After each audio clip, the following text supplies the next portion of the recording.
সালামু আলাইকুম বন্ধুরা। তো এক কাস্টমার ভাই আমাকে একটি চার্জার রিপেয়ার করতে দিয়েছে। তো দেখতে পাচ্ছেন এক্সট্রিম পাওয়ার আ একটা কোম্পানির চার্জার। তো চলুন আমরা চার্জারটা খুলে বের করি। ভাই এটা দিয়ে 12 ভোল্ট সিঙ্গেল ব্যাটারি চার্জ করে। তো দেখতে পাচ্ছেন এই হলো আমাদের চার্জার। তো এখানে লেখা আছে স্মার্ট ফাস্ট চার্জিং, আউটপুট সর্বোচ্চ 5 অ্যাম্পিয়ার। সর্বোচ্চ এখানে লেখা আছে ডিসি 5 অ্যাম্পিয়ার ম্যাক্স। তো আমরা এখন নাট ২ টা খুলবো এবং ভিতরে কি অবস্থা দেখব। তার পূর্বে যেহেতু নষ্ট তারপরে আমি একটু লাইন দিয়ে দেখব যে লাইনে চালু হয় কিনা। তো এটা আমাদের ইন্ডিকেটর। তো দেখুন, তো বন্ধুরা আমি লাইন দিলেও কিন্তু এটা চালু হচ্ছে না। তো আমি এটা খুলে নিই। তো বন্ধুরা ভিডিও সুবিধার জন্য নাট ২ টা খুলে নিলাম। তো চলুন আমরা খুলে দেখি এর ভিতরে কি অবস্থা। তারপরেও এঁটে রয়েছে একদম।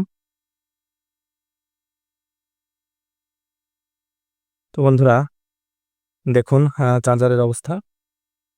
আমরা খুলেই আই থেরাপি দিয়ে ফার্স্টে আমরা কি দেখতে পেলাম দেখুন। আমাদের যে আউটপুট ক্যাপাসিটর সেটা কিন্তু একদম ফেটে গেছে। ক্যাপাসিটরের ক্যাপ সহ কিন্তু উড়ে গেছে দেখতে পাচ্ছেন।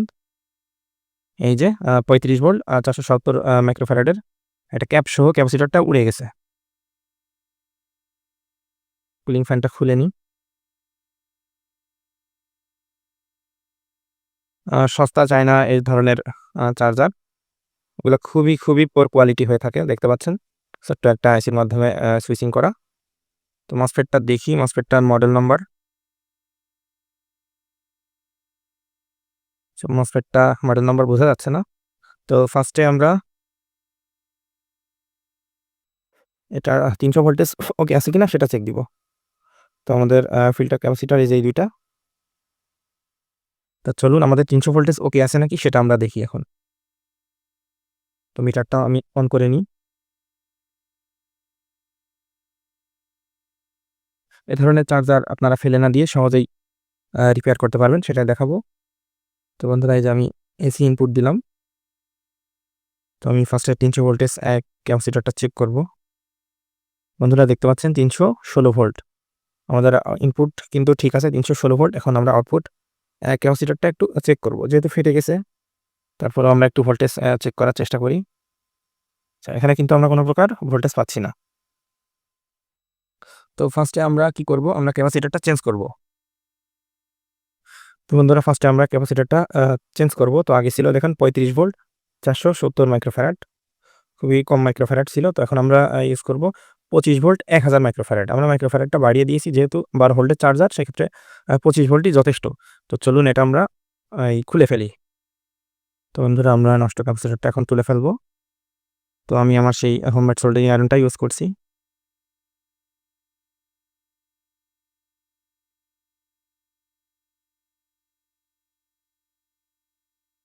তো দেখতে পাচ্ছেন বন্ধুরা এই নষ্ট ক্যাপাসিটরটা তুলে ফেললাম। তো আগে আমরা ক্যাপাসিটরটা রিপ্লেস করব। তো আমি এই যে ক্যাপাসিটরটা লাগাবো 25 ভোল্ট 1000 মাইক্রোফ্যারাডের একটা ক্যাপাসিটর। তো ক্যাপাসিটর লাগানোর সময় অবশ্যই পোলারিটি মেইনটেইন করতে হবে। তো আমাদের প্লাস মাইনাস এখানে ইন্ডিকেট করাই আছে। তো আমরা এই ক্যাপাসিটরটা লাগিয়ে দিব। দেখতে পাচ্ছেন সুন্দর করে এটা লাগিয়ে দিলাম। তো আরেকটা রাঙের সাহায্যে আমি এটা সুন্দরভাবে রিসলভ করে নিব। দেখতে পাচ্ছেন এটা কত সুন্দর কাজ করে। দেখতে কিন্তু ছোট। তো ছোট হয় সূক্ষ্ম কাজগুলো খুব সুন্দরভাবে করা যায় আয়রন দিয়ে। বড় কাজগুলো একটু ঝামেলা হয়ে যায় যেহেতু বিটটাও ছোট আমাদের। তো আমাদের ক্যাপাসিটরটা লাগানো কমপ্লিট। তো আমরা লাইন দেওয়ার আগে আরেকবার আমরা মসফেট এবং আউটপুট যে ডায়োড আছে সেটা এখন চেক করব। তো আমি কন্টিনিউটি মোডে ফার্স্টে চেক করব।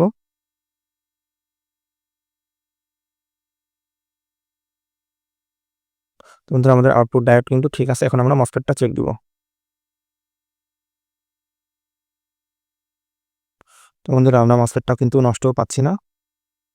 তো যেহেতু ৩০০ ভোল্টেজ ঠিক আছে, মসফেট ঠিক আছে, ডায়োড ঠিক আছে। শান্ট রেজিস্টারটা একটু চেক দিব। তো আমাদের শান্ট রেজিস্টারটাও ঠিক আছে। এখন মোটামুটি সব কমপ্লিট চেক করা। যেহেতু জাস্ট আমরা এটাই ফল্ট পেলাম। তো এখন আমরা লাইন দিয়ে দেখব যে আমাদের সবকিছু ঠিকঠাক আছে কিনা। তো আমরা এখন আরেকটা বিষয় সেটা হলো অবশ্যই আপনারা এই ধরনের চার্জার রিপেয়ার ক্ষেত্রে সিরিজ লাইন ইউজ করবেন।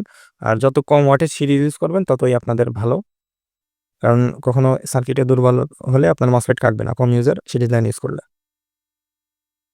তো বন্ধুরা আমরা এখন লাইন দিয়ে দেখব যে আমাদের এখানে ইন্ডিকেটরটি জ্বলে কিনা। তো আমি লাইন দিচ্ছি। আলহামদুলিল্লাহ দেখতে পাচ্ছেন আমাদের ইন্ডিকেটরটা কিন্তু জ্বলছে। তো ইন্ডিকেটরটা যেহেতু জ্বলছে আমরা এখন ভোল্টেজটা চেক দিব যে আমাদের প্রপার ভোল্টেজটা আসে কিনা।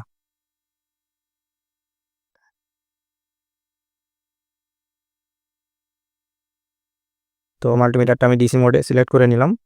তো ফার্স্টে আমি ডিসি 300 ভোল্টেজটা চেক করব।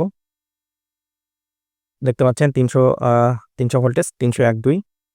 তো আমাদের এখানে 300 ভোল্টেজ ওকে আছে। এখন আমরা আউটপুটে ভোল্টেজটা চেক করব।